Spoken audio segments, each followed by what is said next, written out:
കൊച്ചി കോർപ്പറേഷനിലെ കോൺഗ്രസിന്റെ സ്ഥാനാർത്ഥികളെ പ്രഖ്യാപിക്കുമ്പോൾ അതിൽ ഷീജ പടിപ്പുരയ്ക്കലും വരുന്നുണ്ട്. ഷീജ നേരത്തെ തന്നെ ആളുകൾക്കൊക്കെ സുപരിചിതയായ വ്യക്തിയാണ്, ജീവകാരുണ്യ പ്രവർത്തക, അതിലുപരി എഴുത്തുകാരിയുമൊക്കെയാണ്.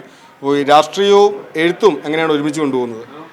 രണ്ടും രാഷ്ട്രീയമാണെങ്കിലും എഴുത്താണെങ്കിലും എനിക്ക് എൻ്റെ ജീവനായിട്ട് തന്നെ ഞാൻ മുന്നോട്ട് കൊണ്ടുപോകുന്നത്.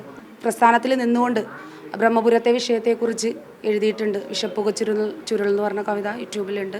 അതുപോലെ കണ്ണീർക്കടലിൽ കണ്ണമാലി ജനങ്ങൾ അനുഭവിക്കുന്ന വിഷയങ്ങളെക്കുറിച്ചും ഞാനതിൽ വളരെ വിശദമായിട്ട് എഴുതിയിട്ടുണ്ട്. വളരെ ആത്മാർത്ഥമായിട്ട് ഞാൻ എന്നെ ഏൽപ്പിച്ച ദൗത്യം ഞാൻ പൂർത്തീകരിക്കും. അതുപോലെ എൻ്റെ ഒപ്പമുണ്ട് എല്ലാവരും. തന്നെയാണ് 5 വർഷക്കാലമായി ജനങ്ങളെ വളരെയധികം ദുരിതത്തിലാഴ്ത്തിക്കൊണ്ട് നമ്മുടെ കൊച്ചി നിവാസികളെ വളരെ അധികം അവഗണിച്ചുകൊണ്ട് അവർ ഈ 5 വർഷം ജനങ്ങളെ പറ്റിച്ചുകൊണ്ടിരിക്കുകയാണ്.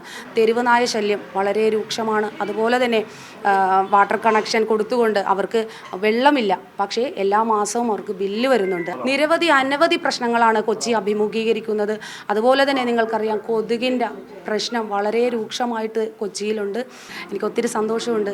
എന്നെ വിശ്വസിച്ച് ഏൽപ്പിച്ച ദൗത്യം ഞാൻ വളരെ ആത്മാർത്ഥമായി ഞങ്ങളെല്ലാവരും ഒറ്റക്കെട്ടായി നിന്നുകൊണ്ട് നമ്മുടെ ഈ ഡിവിഷൻ വിജയിപ്പിക്കുമെന്ന് തന്നെയാണ് പറയാനുള്ളത്. എനിക്ക് കൊച്ചി കോർപ്പറേഷനിൽ കോൺഗ്രസിന് വേണ്ടി മത്സരിക്കുന്ന സ്ഥാനാർത്ഥികളിൽ ഒരാളാണ് ഷീജ പടിപ്പുരയ്ക്കൽ. ഷീജ നേരത്തെ തന്നെ നിരവധി ആളുകൾക്കൊക്കെ അറിയാവുന്ന ആളാണ്, എഴുത്തുകാരിയാണ്, നിരവധി പുരസ്കാരങ്ങളൊക്കെ വാങ്ങിച്ചിട്ടുള്ള ആളാണ്, മഹിളാ കോൺഗ്രസിൻ്റെ സജീവ പ്രവർത്തകയായിരുന്നു. അതിനിടയിലാണ് ഇങ്ങനെയൊരു പുതിയ ദൗത്യം പാർട്ടി ഷീജ ഏൽപ്പിക്കുന്നത്. ആ ദൗത്യം ഭംഗിയായി തന്നെ നിർവഹിക്കാനുള്ള ഒരു ഓട്ടത്തിലായിരിക്കും ഇനിയുള്ള ദിവസങ്ങളിൽ. സച്ചിനൊപ്പം നിതിൻ സേവ്യർ, മീഡിയ 1 കൊച്ചി.